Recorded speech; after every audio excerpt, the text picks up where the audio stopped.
Alright, this video is going to show you how to adjust a 5000 series Rainbird head. So this is what the head looks like. I went ahead and put the nozzle indicator in it. So if I wanted to put a 5 gallon a minute nozzle in this, I put this thing in my mouth, take your screwdriver, put it in there, and you turn it sideways. That little flat will grab, it'll grab your rotor head there. You shove that in, and then you will tighten this screw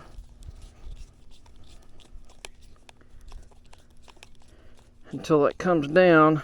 And there's actually a little, well, they used to have a little line in there. They don't anymore. But you want to run it, I don't know, about there. And then don't pull your top off. Let it down so it doesn't grab your fingers, because that little nub right there will grab the inside of your finger. It'll light you up. Okay, now let's get to adjusting. The only reason I had that out is this head's really old. It didn't want to adjust a minute ago, and as soon as I went and got another head, of course it started working. So you do not need the special Rainbird screwdriver, but it does help putting nozzles in. You can adjust this with a mini screwdriver. So as I showed you before, that little button in there, it says 5.0. That means that I put a 5 gallon a minute nozzle in that. Now this one used to have one. I don't know what's in here, probably a 5, because these are my temporary irrigation. But that hole right there is that hole there. It's for a little button. This one is a plus, so you can adjust different things on it, but we're just going to concentrate on main adjustment on a 5000. Because if you don't know what you're doing, you really don't want to mess with their flow rates or anything. So what's going to happen here is, let's turn this all the way counterclockwise to where you want this to start spraying. So say we're the house and we want this to spray this way and to arc around here.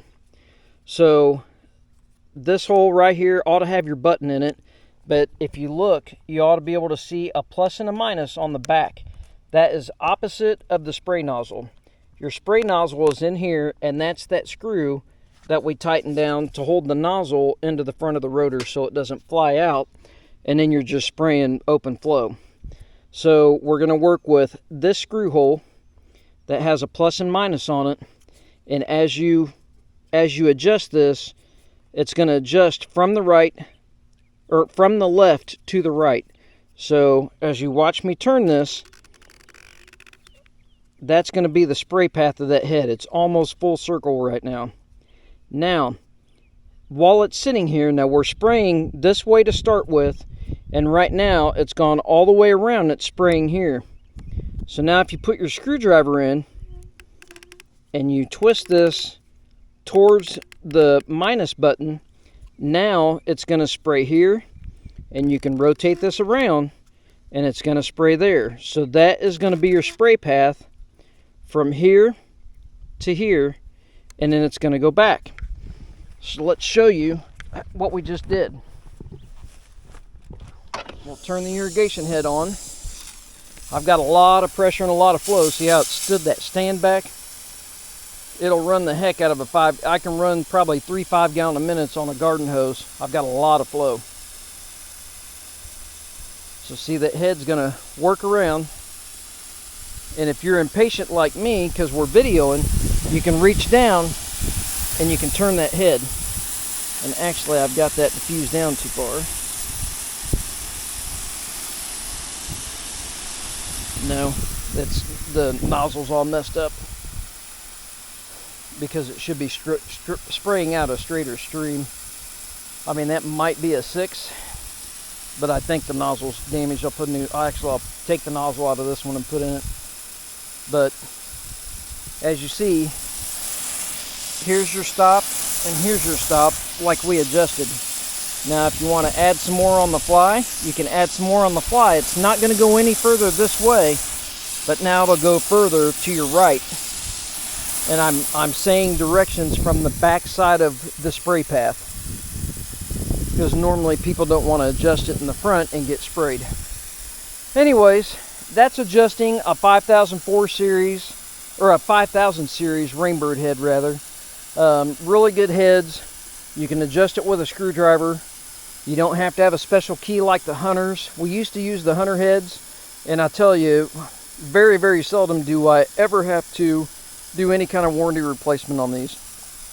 If they're gonna fail, they fail out of the box. I might get one failure out of 50 cases of heads. Anyways, really good head, really good for our customers. They can adjust them with just a regular miniature screwdriver. They don't have to have the fancy one.